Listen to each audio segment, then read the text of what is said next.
Bonjour tout le monde, Marie-Claude Légaré, massothérapeute, spécialiste massage sportif, deep tissue, facial stretch therapy, ventouses pour ne nommer que ceux-là, avec plein d'autres spécialités pour vous aider.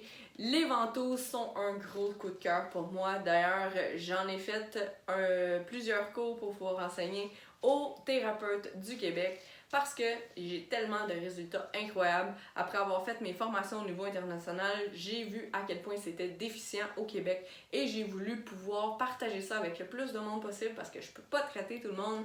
Je veux aider le plus de gens à aider le plus de gens possible. Donc, je vous parle des ventouses, première capsule, je suis super excitée. J'espère que je vais pouvoir vous transmettre ma passion et vous faire comprendre un peu mieux qu'est-ce que c'est.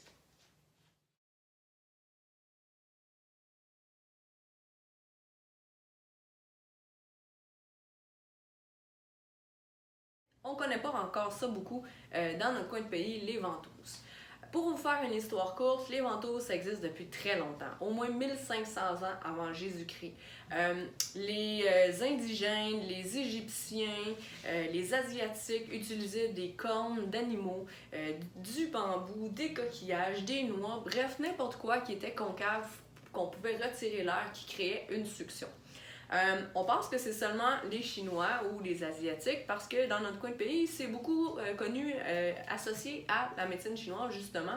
Les acupuncteurs, la plupart du temps, le monde connaît ceux en vitre avec le feu. Par contre, on a retrouvé des dessins gravés dans la pierre partout dans les régions du Pacifique, les régions de l'Égypte, la Russie, la Roumanie, l'Asie justement, un peu partout aussi autour des îles du Pacifique, l'Écosse, pour ne nommer juste que ceux-là, même en Amérique, donc c'est de partout et d'il y a très très longtemps. Maintenant que ça c'est clair, on va pouvoir aussi parler des faits intéressants qui sont avec les ventouses. Dans la guerre, il y a très longtemps, on pouvait aussi utiliser les ventouses pour retirer les balles dans le corps des soldats. Donc, c'est vous dire à quel point la succion peut aller très très profond. En fait, avec certaines ventouses, on peut aller jusqu'à 4 pouces de profondeur dans le corps pour pouvoir avoir une action.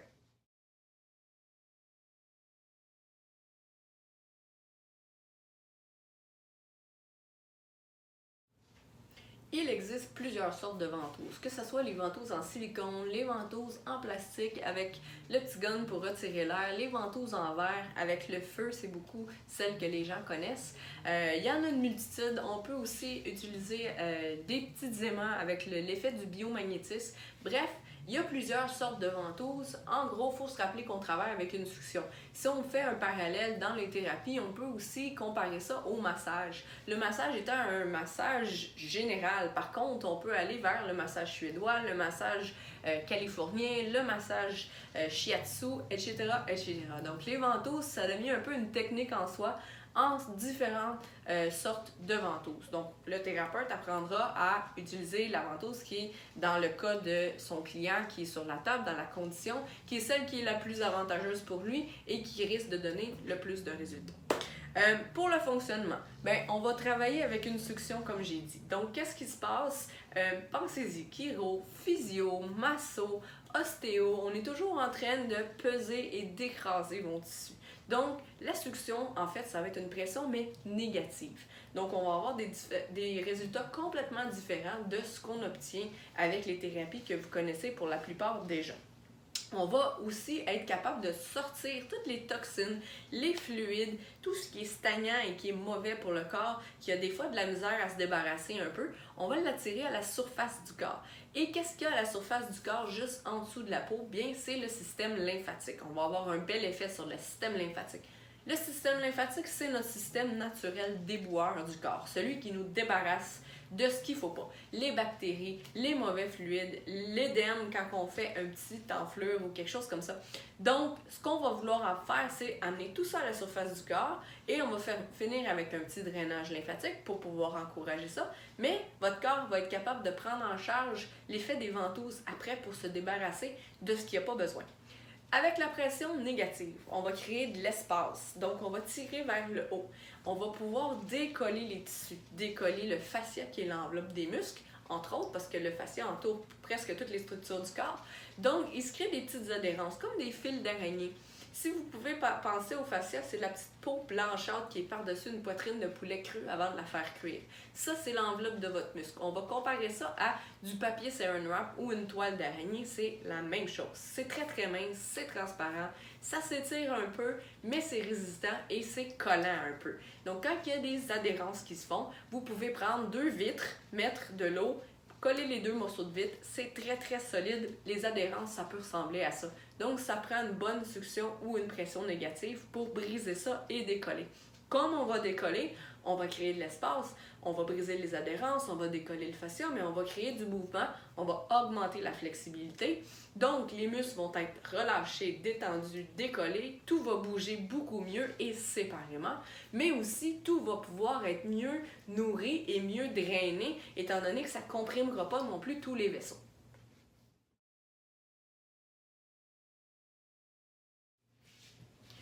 Pour ce qui est des bienfaits des ventouses, on a 2 grandes familles. La désintoxication et le décollement des tissus, je vous en ai déjà parlé. On va essayer de les différencier un petit peu, mais surtout de les détailler. Et je vais vous donner quelques exemples de pathologies ou de problèmes que les gens puissent avoir reliés à ça et sur lesquels on va pouvoir travailler et avoir des bons résultats. Si on parle de désintoxication des tissus, on peut penser à de la cellulite. La cellulite, c'est la rétention des toxines dans les zones graisseuses, les zones de gras. C'est leur maison préférée aux toxines pour aller se loger. On aura une capsule justement sur la cellulite. En fait, il y aura des capsules sur plusieurs choses au niveau des ventouses, des cas précis, et je vais toujours terminer avec un client ou une cliente à moi qui va pouvoir venir témoigner. On peut aussi associer avec la cellulite la rétention d'eau, le syndrome des jambes lourdes. On peut avoir tout ça séparément ou mis ensemble. En fait, je vais vous parler de plusieurs choses, mais dans les prochaines capsules, je vais prendre chaque élément, chaque bienfait ou chaque chose que les ventouses peuvent faire. Je vais prendre un cas réel et j'aurai un client ou une cliente à la fin de la capsule qui va venir témoigner de son expérience avec moi, comment ça s'est passé les traitements, les résultats et ce qu'ils ont vu comme changement. Donc, vous allez pouvoir suivre ça sur plusieurs capsules. Pour la désintoxication, si on continue un petit peu, on va pouvoir aussi avoir une meilleure amélioration parce que comme je vous ai dit, si on sort les toxines du corps, donc ce qui est mauvais entre autres pour les muscles, ben en ce moment-là, ils vont pouvoir être mieux nourris. Donc mieux nourris veut dire qu'on va être plus performant, on va pouvoir être mieux drainé aussi. Donc si on a moins de produits qui est non désirés dans le corps, comme exemple de l'acide lactique. Quand on vient de finir de s'entraîner puis on a les espèces de courbatures, vous savez, ça dure pas plus que 2 jours. Pourquoi? Parce que le corps s'en débarrasse. C'est une toxine, mais une toxine naturelle du corps. Dans les autres toxines, j'inclus aussi tous les produits chimiques qu'on ingère dans la nourriture transformée. Ou, vous n'y pensez pas souvent, mais la peau, c'est un organe. Donc, tout ce qu'on se met sur la peau qui n'est pas bio ou naturel, la plupart d'entre vous n'utilisez pas un savon bio, les crèmes de jour, la crème hydratante, le parfum, le maquillage. La salle de bain, c'est un bel entrepôt de produits chimiques, surtout pour mesdames la plupart du temps. Donc, dans la cuisine aussi, comme je disais, la nourriture transformée. Sinon, il y a aussi des choses qui sont un peu inévitables. Dans l'eau, quand on prend notre douche, ben, il y a quand même quelques produits chimiques. C'est, encore une fois, absorbé par notre peau dans l'eau qu'on boit. Alors, il y a des moyens de pouvoir contourner ça un tout petit peu. Et l'air qu'on respire dehors, ben, malheureusement, on ne peut pas porter un masque et filtrer tout ça. Donc, oui, ça, c'est des toxines. On y reviendra un peu plus aussi au niveau des toxines dans la capsule sur la cellulite. On va pouvoir améliorer vu qu'on a dit tantôt qu'il y avait un meilleur drainage et un meilleur flushing, donc tout est mieux drainé, tout circule mieux comme on l'a dit, on va pouvoir améliorer le look de la personne aussi parce que s'il y a de la rétention d'eau, on est capable d'enlever ça. On est capable de briser les petites cellules de gras et d'enlever la cellulite, donc le look est amélioré. Je vous en parlerai avec mes athlètes de fitness et bodybuilding qui sont jugés justement sur leur look, mais c'est aussi applicable à monsieur, madame, tout le monde au niveau soit cellulite, comme je vous dis, raffermissement, etc. C'est vraiment magique. On a même des beaux résultats au niveau de l'apparence de la peau. Et aussi, on va avoir un meilleur drainage lymphatique. Donc, la santé est améliorée étant donné que le système immunitaire est vraiment amélioré. Tout ce qu'on n'a pas besoin d'avoir dans le corps, tout ce que le corps veut se débarrasser, on l'aide un peu, on va le chercher de très profond, on l'amène pour lui à la surface du corps, on l'aide déjà un petit peu à commencer à le drainer. Donc, dans mes mots, ce que j'explique à mes clients, c'est qu'on prend les déchets, on les amène dans les poubelles, parce que je draine ça vers les ganglions et ensuite le corps va s'occuper de mettre les poubelles au chemin. Dans l'autre grande famille de bienfaits, on a dit tantôt qu'il y avait le décollement des tissus. Donc, ça crée de l'espace, ça brise les adhérences, ça dissocie les structures, les mouvements deviennent beaucoup plus fluides et donc aussi la flexibilité est augmentée.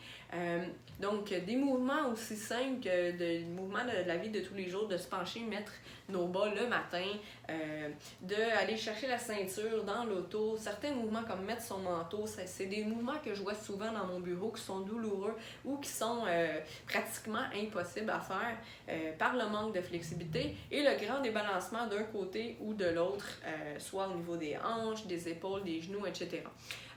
On va aussi briser les adhérences, donc les muscles qui sont très crispés ensemble, qui sont collés les uns sur les autres, parce que vous savez, les muscles sont superposés. Rappelez-vous, tantôt, je vous parlais des deux vitres qu'on peut mettre de l'eau entre et les coller. C'est très collé ensemble, donc ça se peut que les fascias de ce muscle-là, quand l'autre muscle est par-dessus, l'enveloppe, le papier saran wrap, soit aussi collé sur l'autre. Donc, quand ce muscle-là doit tirer sur votre bras, par exemple, et ce muscle-là va rentrer votre bras, par exemple, ils font complètement le mouvement différent. Sauf que s'ils sont collés ensemble, celui-ci ne va pas juste tirer sur votre bras, il va avoir besoin de tirer sur l'autre avec lequel il est collé.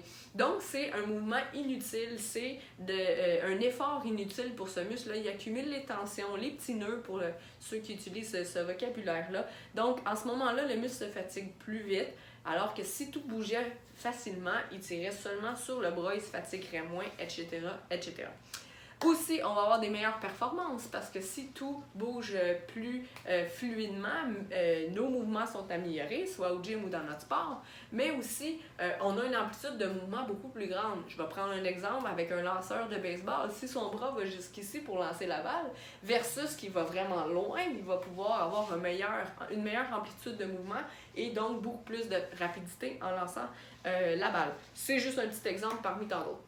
Meilleure flexibilité veut aussi dire dans des sports comme exemple du ballet ou même pas nécessairement les sports, mais juste les mouvements de la vie de tous les jours, comme je vous ai dit tantôt, on est plus fonctionnel à essayer de se gratter dans le dos. Des fois, c'est très difficile pour certaines personnes. Donc, juste une meilleure flexibilité. Tout le monde, de toute façon, quand je parle de flexibilité, dans ma première rencontre avec un bilan de santé, tout le monde se note pas très bon dans la flexibilité parce que presque personne prend le temps de faire des étirements ou un minimum.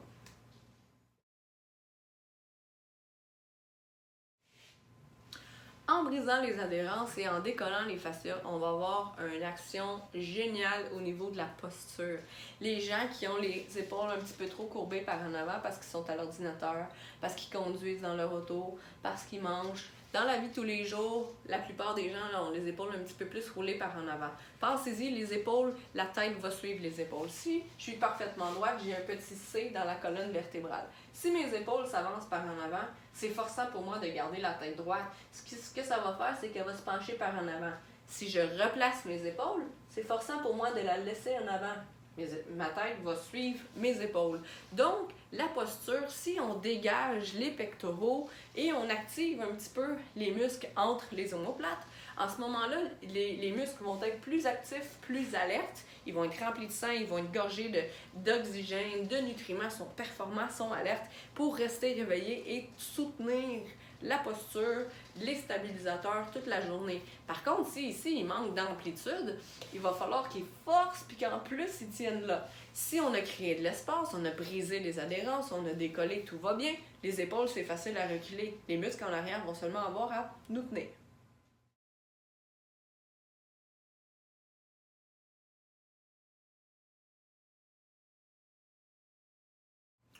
On va avoir aussi un effet génial au niveau du ventre.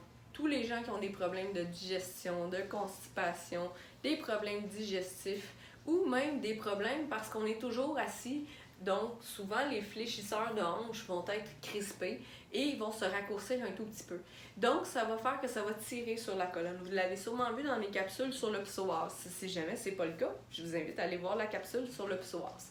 Donc, on va aller ouvrir les fascias dans le ventre parce que si on est toujours courbé par en avant, Ici, ça se rapproche et on va avoir tendance à toujours respirer avec le haut de la cage thoracique parce qu'ici, c'est comprimé et on ne prend pas des bonnes expansions. Si je rouvre ici, je vais prendre des grandes respirations et je vais être beaucoup plus droite. Je vais avoir moins de problèmes au niveau de la posture, donc du bas du dos aussi, parce qu'on est penché par en avant. Le dos doit retenir pour pas qu'on tombe par en avant. Aussi, au niveau, comme j'ai dit, digestion, tout ce qui est les viscères, on peut avoir des petites adhérences entre l'intestin, entre le foie, etc. Donc, on aide aussi la nourriture à passer bien comme il faut au niveau du péristaltisme, qui est le mouvement que font les intestins pour pousser la nourriture et pouvoir la sortir. Donc, en gros, si on parle de décollement des tissus, de désintoxication des tissus, on sort l'acide lactique, on sort le mauvais dans les muscles, la récupération est beaucoup plus rapide, récupération après l'exercice, donc aussi plus performant, récupération plus vite, capable de s'entraîner beaucoup plus fort, à chaque fois, toujours, vous voyez la roue. Et ce qui est merveilleux avec les ventouses, c'est que les résultats sont durables et restent longtemps. Quand vous avez un massage, on enlève des tensions sur vous. Si vous revenez dans 2 ou 3 semaines, il y a des tensions qui sont quand même revenues. Avec les ventouses, ce n'est pas le cas, à moins que vous reveniez dans 6-7 mois. Là, peut-être qu'on repartira un peu plus loin. Mais si vous faites vos suivis régulièrement, normalement, si vous faites seulement un suivi, je conseille de vous voir environ entre 1 mois et 1 mois et demi. Par contre, si on travaille quelque chose, ça va dépendre de votre condition.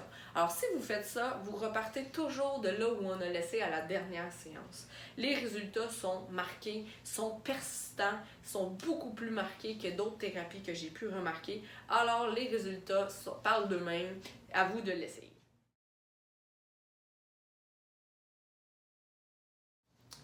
C'est très efficace pour beaucoup de choses, des pathologies, des petits problèmes. Je vais vous nommer une liste que j'ai personnellement expérimenté et que j'ai eu des bons résultats. Et j'ai aussi un paquet d'élèves qui m'ont témoigné sur certaines pathologies.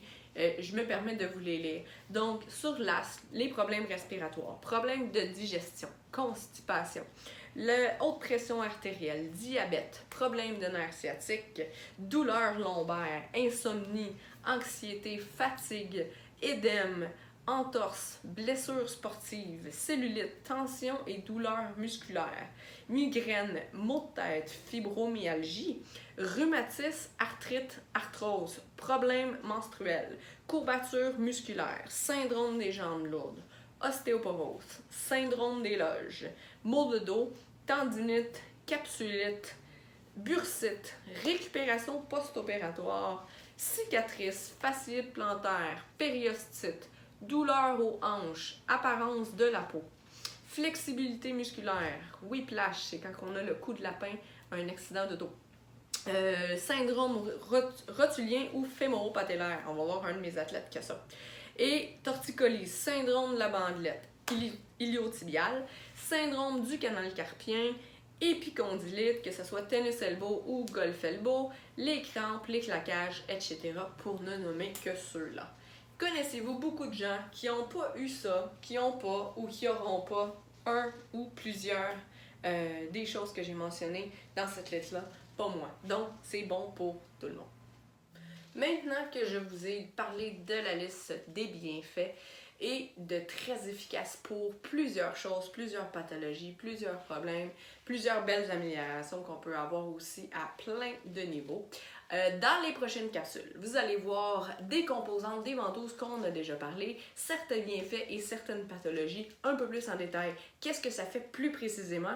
Et comme je vous ai dit tantôt, je vais terminer ça avec un client ou une cliente qui va venir témoigner de son expérience avec moi et les ventouses. J'espère que vous avez aimé cette capsule-là. Si vous voulez, faites-moi plein de petits pouces, commentez, partagez. C'est la meilleure façon de pouvoir aider les entrepreneurs d'ici sans même acheter rien pour faire sortir nos pages sur les réseaux sociaux, se faire voir le plus possible par le plus de gens et pouvoir toucher aussi le plus de gens possible en espérant pouvoir les aider. Et s'il vous plaît, partagez, taguez vos amis, faites des petits pouces, puis suivez mes prochaines capsules.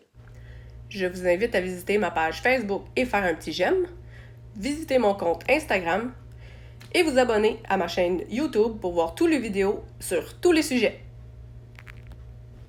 Mes formations sont disponibles pour tous les thérapeutes désirant apprendre cette technique. Rendez-vous sur le www.massothérapiesportive.ca, onglet Enseignement.